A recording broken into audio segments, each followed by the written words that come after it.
Hello everybody and welcome back to TJ's Lego Room. Today we are going to be reviewing a new MOC. No, this isn't it. This is just a TIE Fighter from Solo, a Star Wars story. What MOC we are going to be reviewing is the TIE Brute, which as you can see is a little bit bigger than a regular TIE Fighter. Alright. Welcome to TJ's Lego Room. Here we go. Okay, so first things first, this is much bigger than a regular TIE Fighter. I actually got onto Wikipedia, which is the unofficial Star Wars database, and found out the sizing of the TIE Brute as far as the wings go. So this is a normal wing lined up with the TIE Brute wing. And theoretically, yeah, it looks a little bit bigger on the angle of the camera there. There we go. So that is technically how big it should be compared. It should be exactly that many studs bigger, which I believe is about 6 studs, compared to the size. So this is supposed to be 9 meters. This is supposed to be 11 meters. And ratio-wise, it's supposed to be 22% bigger, which I think worked out really well. The other thing that I spent some time doing research on is the width of the Starfighter, which I think I also got pretty good. Unfortunately, I think it might look a little bit better if it was shorter. But there's a lot of things about this that would look better if they were a little bit different. But either way, I'm going to kind of walk you through the process of how I built this thing. And it gets pretty intense at some points. The real fun part for me is that I wanted to make it look like an actual system set, like the Han Solo TIE Fighter that came out for that movie. And so when you look at them, they actually look like they could exist in the same line of sets in some ways. Unfortunately, not so much in others, but I'm doing my best. Now, another thing I'll show you, if I take off the wings of this TIE Fighter, and I take off the wings of this TIE Fighter, you'll see that I actually used the same mechanism for attaching the wings. I used the same methodology there, which means if I really don't like the way it's looking, I can swap the smaller wings onto it, and unfortunately for me, I think it looks a little bit closer to the way that it does in the movies. However, the sizing isn't accurate for that way.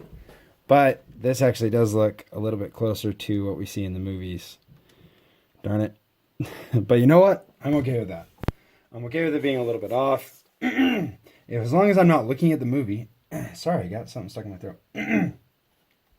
As long as I'm not actually like comparing this to the actual movie. Sorry guys, holy cow. So yeah, as long as I'm not comparing it to the size in the actual movie, I think this thing looks pretty darn good as far as the TIE Fighter goes. It looks like an upgraded, beefy, larger TIE Fighter. Boom, baby. Ah, sweet. There are a couple of things on here I really do want to show you though. So we're going to scoot this forward a little bit and we're going to angle down so I can kind of show you some of the techniques. So right here, to get these angles, which we see from the TIE Brute in any of those. Yeah, oh yeah, and you can't get the guy out without removing these pieces. Unfortunately, I was trying to just use pieces I had. I didn't buy a single Bricklink part. I used all pieces I had and scavenged them from sets. So I just got to take those off, and then I can get to the TIE Fighter pilot in here. As long as I destroy the rest of the ship. Oh, he's really stuck in there today. Ta-da! TIE Pilot! Okay. But anyway, we needed to take that stuff off so I could show you some of these. So we actually used a tricky technique here. To get those on there.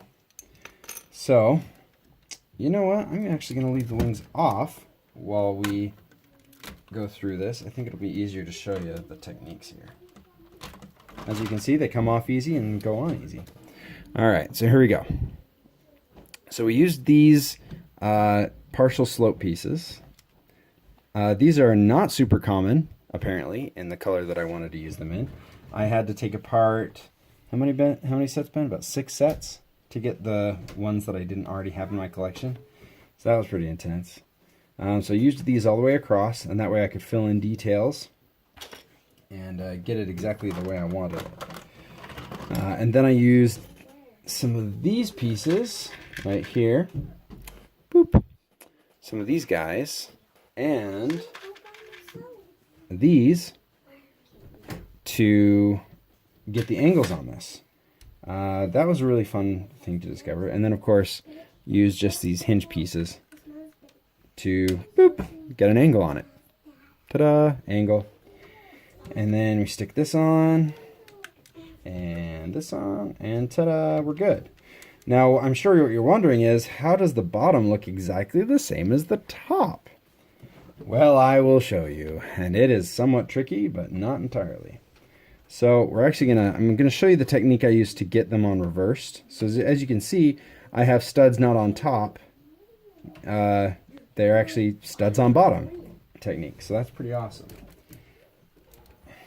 So I don't think I can get it off. Darn it. I'm gonna have to show you with other pieces.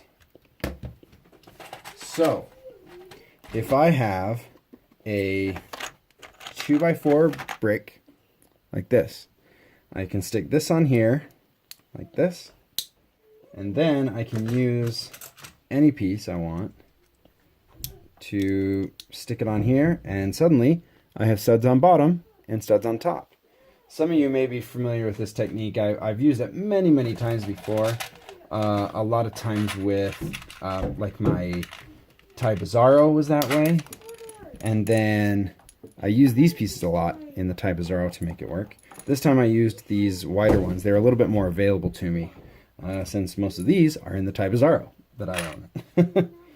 So that's what I used as the technique. I used the Technic beams. So here I showed you the 2x4 brick. I actually used Technic beams all the way across, and then used that technique with the snotting pieces to get it on the brackets to get it on the side.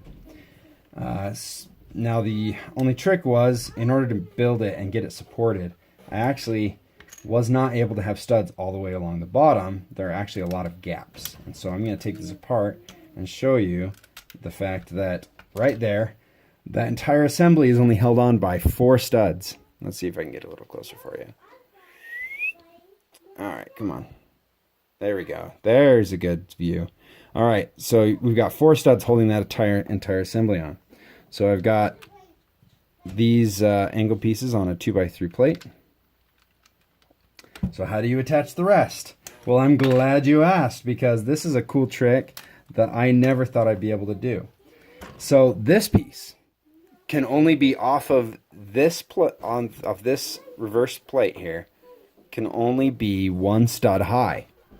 How on earth do you go from here to there? Well, you just run a 2x6 plate across, right? Or in this case, whatever you need. But that doesn't work. That doesn't work because I need these assemblies so that I can get the angles. So what I did is I used a triple pin and stuck it in here like that. Get your other triple pin with 4 of those. And on the top, I don't know if you saw, but I only had 2 of these. But here I had needed 4. And then I built this little piece right here. This tan piece is just a spacer. Then we have the tan piece, or the light bluish gray piece there as a support, and then a 2x3 plate, of which I just got a huge order in a while ago. Boom! And that is how you get that at 1 stud above, or 1 plate above the underside. We stick it on here, and then we reattach these, and voila, we are done. I was so excited when I came up with that technique of getting that on there that I wanted to be able to show you that today. This non-rotating pod, because I have not done enough engineering to figure that out yet. I saw a lot of people that just did circles around this, which worked pretty good. I really liked the circle that they have on the actual thing with the little red, and so I just did that. It's pretty simple. I'd love to find a better way to do it, but I really wanted to get this out to you guys because I'm so excited. I had this on display. I had some friends over to play games yesterday, and I pulled it out and put it on display and got a lot of positive responses from it, even from people who haven't seen Solo. They just thought it looks like a really awesome TIE fighter, and it's a really cool concept, they said. I wish I had come up with it myself. So then we have our main pod, which looks pretty good from the pictures that I've seen. The only problem comes when I put it on these giant wings that are supposedly, according to Wikipedia, to scale. Now, my guess is my pod is not to scale. But at the same time, I just think it looks just too darn good.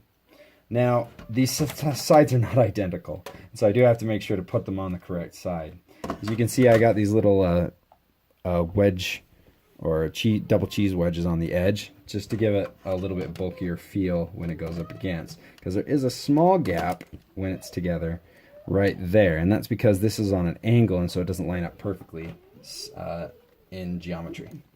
But on this other side, I've got some pieces to bring it a little bit closer in, get it nice and close. Here's a little bit closer detail look on the edge here. So as you can see, I used these big giant flat pieces above, and then I used the regular TIE Fighter modified plates, modified tile pieces. It's just got studs around the outside. And it worked out perfectly. All I had to do was put in a jumper plate right here, and it fit perfectly. So it's not quite in line with the corner like the other one is, but I think it worked pretty good. Then of course I added this circle because for some reason it just looked really good. And then on these, just used the regular plates and stuff, very similar to what they used right here. So you can see they look really close. The TIE Brute just looks a little bit bigger, a little bit more detail, a little bit smoother in some places. I did add these tiles just to make it look a little bit nicer. I actually did them all in tile, and I actually didn't think it looked as good. It didn't look as Lego system set-ish as the other ones. So, well, I know this has been a long video. I really appreciate you guys hanging out with me and checking it out. If you would like a more in-depth disassembly, let me know in the comments, and I will go through exactly how I built it. If you want to know how I built the larger sized wings, maybe you want to build a bigger version of a TIE Fighter yourself, I'd be happy to go through the geometry of how I figured that out. Otherwise, we'll go ahead and call it good for this video. Oh yeah, my thumb's still healing, sorry, that's gross. Anyway, we'll call this good for the video, and we'll catch you next time in TJ's Lego Room. Woo! That was a project. See ya!